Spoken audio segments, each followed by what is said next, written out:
شراکت داری سے کمیونٹی کی فلاح و بہبود کے لیے تعاون پر یقین رکھنے والی تنظیم American Pakistani advocacy group corona virus کے اس مشکل دور میں بغیر کسی رنگ، نسل اور مذہب کے ضرورت مند افراد کی خدمت۔ رمضان شریف میں خدمات کی لازوال مثال، مایوسی کے اس دور میں امید صبح نو۔ American Pakistani advocacy group. اعوذ باللہ السمیع العلیم من الشیطان اللعین الرجیم، بسم اللہ الرحمن الرحیم۔ الحمد للہ وکفا وسلام علی عبادہ الذین اصطفا، خصوصا علی محمد المصطفیٰ واہل بیتہ الطیبین الطاہرین المعصومین الشرفاء، انہم سفینۃ النجات ومصباح الہدی۔ اما بعد فقد قال اللہ تبارک و تعالی فی محکم کتابہ المبین وہو اصدق الصادقین، بسم اللہ الرحمن الرحیم۔ وما کان اللہ لیعذبہم وانت فیہم وما کان اللہ معذبہم وہم یستغفرون۔ ناظرین گرامی، السلام علیکم۔ آج کی نشست اس حوالے سے ہے کہ موجودہ وقت میں بنی نوع انسان ایک تکلیف اور بیماری کا سامنا کر رہی ہے، اور ظاہر ہے کہ وائس آف ساؤتھ ایشیا کے انتظامیہ بہرحال تحسین کی مستحق ہے کہ اس عنوان کو سامنے لایا گیا اور اس پر گفتگو ہو رہی ہے۔ بہت سے احباب مختلف انداز سے وبائی مرض کی اس کیفیت کو دیکھتے ہیں۔ کچھ کا خیال یہ ہے کہ یہ کفار کے کھلم کھلا گناہ کرنے کی وجہ سے اللہ کی طرف سے عذاب نازل ہوا ہے۔ کچھ لوگوں کا خیال یہ ہے کہ چونکہ ہم اسلام کی راہ پر گامزن نہیں ہیں، لہذا پروردگار نے ہمارے لیے یہ عذاب بھیجا ہے۔ اور ایک امر جس کی ہمیں مسلسل شکایت رہی ہے وہ یہ ہے کہ پروردگار عالم کا ارشاد ہے کہ میری رحمت ہمیشہ میرے قہر پر غالب رہتی ہے۔ اس نے جب آپ کو تعلیم کی، عبادت کی، تو اس کی بنیاد یہ تھی الحمد للہ رب العالمین الرحمن الرحیم۔ وہ رحمان ہے، وہ رحیم ہے، تو وہ اپنے بندوں کو اذیت میں دیکھ کر کیسے خوش ہو سکتا ہے؟ پہلی بات۔ دوسری بات، یہ خیال آ جانا کہ یہ کفار کے بدعمالی کی سزا ہے کیونکہ وہ کھلم کھلا گناہ کبیرہ کرتے ہیں، اور عام طور پر مغربی دنیا کی بات کی جاتی ہے۔ تو ایک امر جس کو ہم یہاں بھول جاتے ہیں، اور وہ یہ ہے کہ اس نے کلام باری میں کہیں یہ ارشاد نہیں فرمایا کہ وہ رب المسلمین ہے۔ اس نے کہیں یہ نہیں فرمایا کہ وہ رب المومنین ہے۔ اور کیجئے، جب وہ تعارف کراتا ہے تو وہ فرماتا ہے رب العالمین۔ ہمارے اکثر مسائل کا سبب یہ ہے کہ ہم ربوبیت عالمینی کے تصور سے آشنا نہیں ہیں۔ ربوبیت عالمینی کیا ہے؟ میں عرض کرتا ہوں۔ فرعون خدائی کا دعویٰ کر رہا تھا۔ کیا اللہ نے اس کے رزق میں کمی کر دی تھی؟ نہیں، اس کی شان رحمت اور کمال ربوبیت یہی تو ہے کہ وہ موسیٰ کو بھی رزق دیتا ہے اور فرعون کے لیے بھی رزق میں کمی نہیں ہوتی۔ وہ حضرت ابراہیم علیہ السلام کی پرورش بھی کرتا ہے، لیکن نمرود کے لیے بھی عرصہ حیات کو تنگ نہیں کرتا۔ وہ سرکار ختمی مرتبت کو اپنا محبوب قرار دیتا ہے، لیکن وہ یہ بھی دیکھتا ہے کہ اس کا یہ محبوب دشمنوں کی سنگواری کا شکار ہے۔ اس دنیا میں دنیا کا نظام اسموتھلی چلتا ہے، ہم دیکھتے ہیں کہ پھر بھی گناہ ہوتے ہیں، لیکن اس کی رزاقیت میں کمی نہیں آتی۔ میں نے کہیں پڑھا تھا کہ کوئی آدمی حضرت موسیٰ علیہ السلام کو ملا جب وہ حضرت موسیٰ علیہ السلام کو طور پر تشریف لے جا رہے تھے، اور اس کی بڑی بے مہار سی زندگی تھی، گناہوں سے آلودہ۔ تو اس نے موسیٰ علیہ السلام سے پوچھا کہ آپ کہاں جا رہے ہیں؟ فرمایا کہ میں کوہ طور پر جا رہا ہوں اپنے پروردگار سے کلام کرنے کے لیے۔ کہنے لگا کہ آپ کہہ دیجئے گا اپنے رب کو کہ مجھے اس کی ربوبیت کی ضرورت نہیں ہے، میری زندگی اس کے بغیر بھی بہت اچھی گزر رہی ہے۔ حضرت موسیٰ علیہ السلام پہنچے، پروردگار عالم سے کلام فرمایا، پھر چلنے لگے۔ پروردگار نے فرمایا موسیٰ تم نے ایک بندے کا پیغام ہم کو نہیں پہنچایا۔ حضرت موسیٰ علیہ السلام نے عرض کیا بار الہ، ایسا بدتمیزی کیا پیغام تھا وہ کہ میری ضرورت نہیں ہوئی کہ تیرے حضور میں اس کا پیغام پیش کیا جائے۔ آپ نے فرمایا موسیٰ تمہارا کام تو پیغام پہنچانا ہے، تمہیں پیغام پہنچا دینا چاہیے۔ یہ دیکھیے حضرت موسیٰ علیہ السلام کلیم اللہ ہیں، صاحب شریعت ہیں، وہ جانتے ہیں، لیکن یہ قیامت تک آنے والی نسلوں کو سکھایا جا رہا ہے۔ حضرت موسیٰ علیہ السلام نے پھر عرض کر دیا پروردگار وہ یہ کہہ رہا تھا کہ مجھے اللہ کی ربوبیت کی اور خدائی کی ضرورت نہیں ہے۔ رب العالمین نے فرمایا موسیٰ اس سے کہہ دینا کہ اگر تو نے بندگی ترک کر دی ہے تو کیا میں ربوبیت بھی چھوڑ دوں؟ یہ ہے شان الہی۔ وہ ہمارے گناہوں پر اگر مواخذہ کرے اور سزا دینے لگ جائے اس دنیا میں تو یقین جانو عزیزو ہمارے لیے زندگی کا ایک لمحہ گزارنا مشکل ہو جائے گا۔ ہم ایسا نہیں کر سکتے، کیوں؟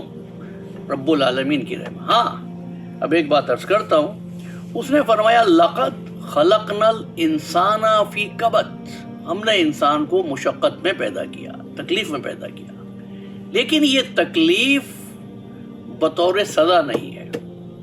ظاہر ہے میں اپنے عنوان پر ہی رہنا چاہتا ہوں، لیکن آپ سے یہ عرض کر دوں کہ اگر رب العالمین اس دنیا میں بندوں کے گناہوں کی سزا کسی بیماری کی صورت میں عذاب کی شکل میں بھیجتا ہے، کچھ احباب جو یہ کہہ رہے ہیں کہ یہ عذاب، تو پھر معروضہ ہے میرا یہ ہے کہ اگر سزا دنیا میں دے دی تو کیا آخرت میں بھی وہ دوبارہ ہمارے گناہوں کی سزا دے گا؟ اور اگر ایسا ہو کہ ایک گناہ کی وہ اس دنیا میں بھی سزا دے اور آخرت میں بھی سزا دے تو پھر پروردگار عالم کی عدالت پر حرف آئے گا۔ اس لیے یہ تصور جو ہے عذاب کا بالکل غلط اور بے بنیاد ہے اور کم عقلی اور کم علمی پر مبنی ہے۔ اب آئیے دوسری بات کی طرف آتے ہیں کہ اور میں نے یہ بھی سنا ہے اور ان سے سنا ہے جو علماء ہیں، اور اس بات کی بھی تکلیف ہوتی ہے۔ رب العالمین نے فرمایا قُلْ هَاتُوا بُرْهَانَكُمْ إِن كُنتُمْ صَادِقِينَ، صرف اس بات پر میری بات قبول نہیں کر لیجئے کہ میں علامہ ہوں یا عالم ہوں، نہیں، دلیل مانگیے۔ قُلْ هَاتُوا بُرْهَانَكُمْ إِن كُنتُمْ صَادِقِينَ، لاؤ دلیل اگر تم اپنے دعوے میں سچے ہو۔ تو میں پوچھنا چاہتا ہوں کہ اگر مسلمانوں پر عذاب آئے ان کی بدعمالی کی وجہ سے تو نیک لوگوں پر اس عذاب کا اثر کیوں ہوتا ہے؟ ہم دیکھتے ہیں اس وبا کا اثر صرف گناہگار پہ تو نہیں ہو رہا، متقی پر بھی ہو رہا ہے، نمازی پر بھی ہو رہا ہے۔ زیارت اور عمرے کے سفر سے واپس آنے والے بھی اس سے متاثر ہو گئے ہیں۔ یہ بڑی اہم منزل ہے، موقع ہے اس بات کو سمجھنے کا، ربوبیت عالمینی کا تصور کہ یہ وبائی مرض عقیدہ اور مذہب دیکھے بغیر حملہ آور ہو رہا ہے، اور آپ پھر بھی اس تصور عالمینی کو محسوس نہیں کر رہے۔ الحمدللہ رب العالمین الرحمن الرحیم۔ میں پھر کہتا ہوں، میرا سوال یہ تھا کہ نیک لوگوں پر عذاب کیوں آتا ہے پھر؟ اب میں آپ سے عرض کروں، پروردگار عالم کے طرف سے جب بھی کوئی عذاب آئے گا یا آتا ہے یا تاریخ میں آیا ہے جو آپ کے سامنے ہے، تو اس کا شکار ہمیشہ مجرم ہوتا ہے، کلپریٹ ہوتا ہے، بے گناہ نہیں ہوتا۔ آئیے پہلی مثال آپ کو دیتا ہوں۔ خانہ کعبہ پر ابرہہ نے حملہ کر دیا۔ رب العالمین نے چھوٹے چھوٹے پرندوں کو، جن کو قرآن مجید نے ابابیل قرار دیا، ابابیل کے نام سے یاد کیا، سورہ فیل میں آیات مل جائیں گی، وہ اپنے چونچوں میں چھوٹے چھوٹے پتھر لے کر آئے، اور وہ لوگ جو ہاتھی پر سوار تھے ان کے سر پر وہ پتھر گرتا تھا اور ان کے 2 ٹکڑے ہو جاتے تھے۔ کیا کوئی ایک بے گناہ تھا جو اس عذاب کا شکار ہوا؟ نہیں۔ تو ہمارے سامنے ایک اصول آیا ہے، اور اصول یہ ہے کہ جب بھی پروردگار کا عذاب آئے گا تو نیک لوگ اس میں شکار نہیں ہوتے، پہلی بات۔ دوسری بات آپ سے یہ عرض کر دوں کہ سورہ مبارکہ انفال کی آیت ہے، یہ 8واں سورہ اور 33ویں آیت، وَمَا كَانَ اللَّهُ لِيُعَذِّبَهُمْ وَأَنْتَ فِيهِمْ۔ آقائے دو جہاں محمد مصطفیٰ صلی اللہ علیہ وآلہ وسلم کے وجود نبوت کا اور آپ کے تسلسل نبوت کا تقاضا یہ ہے کہ عذاب نہیں آئے گا، یہ پروردگار کا وعدہ ہے۔ اچھا، اب آئیے، میں نے یہ بات عرض کر دی کہ نیک لوگوں پر عذاب نہیں آتا، میرا بیان تھا نا۔ اب ذرا قرآن مجید کی دلیل بھی لیجئے۔ سورہ مبارکہ ہود آیت کا نشان ہے 58۔ قدرت ذکر کر رہی ہے جب حضرت ہود علیہ السلام کی زمانے میں جھٹلانے والوں پر عذاب آیا، جن لوگوں نے حضرت ہود کو ستایا۔ جب عذاب آیا تو کیا ہوا؟ 58ویں آیت، وَلَمَّا جَاءَ أَمْرُنَا، ہمارا امر آ گیا، نَجَّيْنَا هُودًا وَالَّذِينَ آمَنُوا مَعَهُ بِرَحْمَةٍ مِنَّا، ہم نے ان کو نجات دے دی۔ کس کو؟ حضرت ہود کو، اور ان لوگوں کو جو حضرت ہود پر ایمان لے آئے تھے۔ عذاب آیا، گمراہ، فاسق، کفار، جھٹلانے والے شکار ہوئے، ایمان والے سب بچ گئے۔ اب آئیے اسی سورہ کی یہ 66ویں آیت ہے، یہ حضرت صالح علیہ السلام کی قوم پر عذاب آیا کہ جب ناقے کی کونچیں کاٹ ڈالی تھیں۔ قرآن مجید کے پڑھنے والے واقف ہیں۔ آیت کا نشان 66، فَلَمَّا جَاءَ أَمْرُنَا نَجَّيْنَا صَالِحًا وَالَّذِينَ آمَنُوا مَعَهُ بِرَحْمَةٍ مِنَّا وَمِنْ خِزْيِ يَوْمَئِذٍ إِنَّ رَبَّكَ هُوَ الْقَوِيُّ الْعَزِيزُ۔ جب عذاب بھیجا ہم نے قوم صالح پر تو کیا کیا؟ ان پر عذاب بھیجا، لیکن نجینا صالحا والذین آمنوا معه برحمت منا، ہم نے ایمان والوں کو جو ایمان لا چکے تھے حضرت صالح علیہ السلام پر، حضرت صالح کے ساتھ ان کو نجات دے دی، اور وہ اس دن کی رسوائی سے محفوظ رہے۔ تو یہ عذاب کی شکلیں ہیں، اس لیے عذاب نہیں ہوتا۔ ہاں، اب آزمائش کیا ہوتی ہے، میں اس کی مثال دے دوں۔ جن ممالک سے ہمارا تعلق ہے، اور جہاں تک میں سمجھتا ہوں کہ ہمارے ناظرین کا تعلق ہے، وہاں پر زندگی کی وہ سہولتیں مہیا نہیں ہیں جو ترقی یافتہ ممالک میں ہیں۔ مثلاً ایک شہر ہے پاکستان کا جیکب آباد، جہاں بہت زیادہ گرمی پڑتی ہے۔ جب بہت زیادہ گرمی پڑتی ہے، خلق خدا پریشان ہوتی ہے، تو مذہبی پیشوا ان کو یہ سمجھاتے ہیں کہ یہ تمہارے گناہوں کی سزا ہے۔ میں یہ پوچھنا چاہتا ہوں کہ کیا سوئٹزرلینڈ میں سب صاحبان ایمان ہیں، یا ٹورنٹو میں کوئی نافرمانی نہیں ہوتی؟ نہیں، دیکھیے ایسا نہیں ہے، بات کو سمجھنا ہے۔ اسلام دین عقل ہے، قرآن تو یہی دعوت دے رہا ہے، افلا یتدبرون القرآن ام علی قلوب اقفالها، تم لوگ غور کیوں نہیں کرتے، فکر کیوں نہیں کرتے؟ ایک بات یاد رکھیں ناظرین گرامی، یہ دنیا دارالعمل ہے، دارالجزا نہیں ہے۔ دنیا عمل کے لیے ہے، آخرت اس کے بدلے کے لیے ہے، وہاں جزا ملے گی یا سزا ملے گی۔ دنیا میں وہ سب کو مہلت دیتا ہے، کس طرح؟ لیسا، سورہ نجم کی آیت، لیسا للانسان الا ما سعی، ملتا ہے انسان کو جس کی وہ کوشش کرتا ہے۔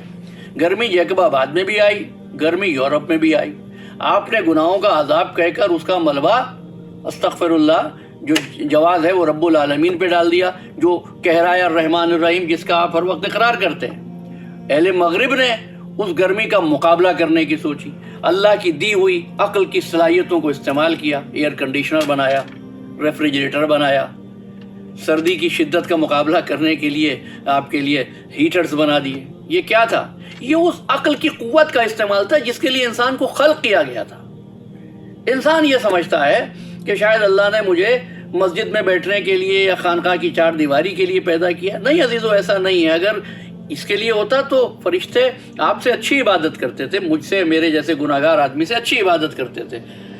مسئلہ یہی تھا کہ درد دل کے واسطے پیدا کیا انسان کو، ورنہ طاعت کے لیے کم نہ تھے کروبیاں.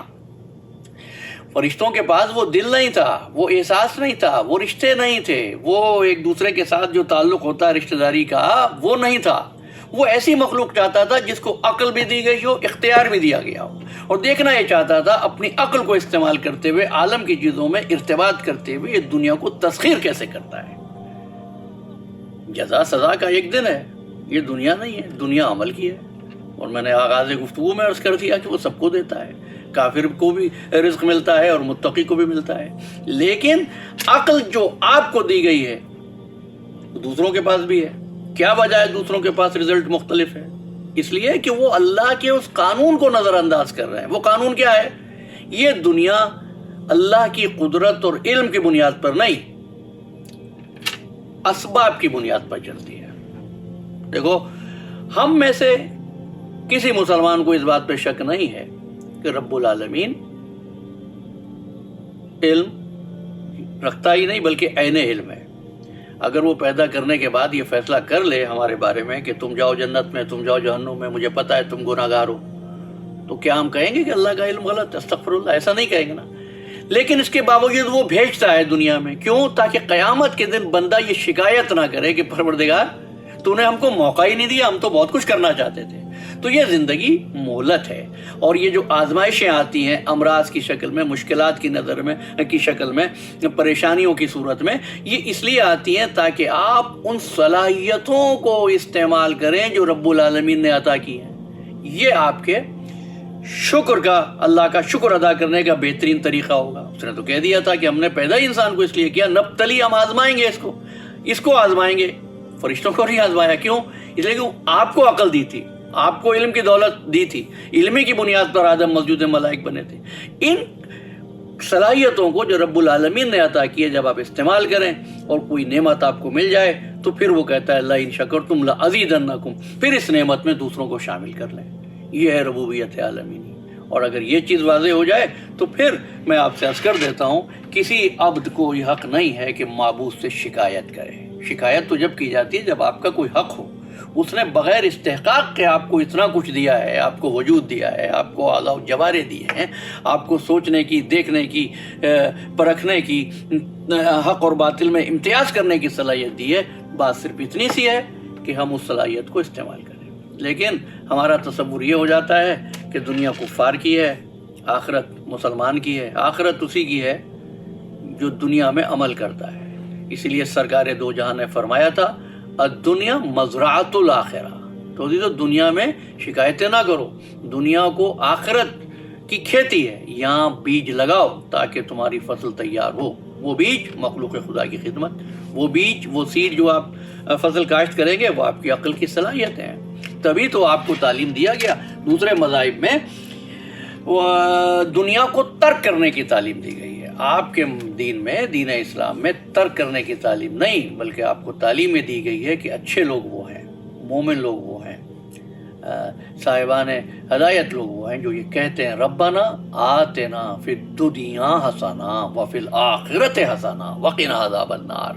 پروردگار ہمیں دنیا میں نیکی دے، ہمیں آخرت میں نیکی دے، اور ہم کو عذاب النار سے محفوظ رکھ.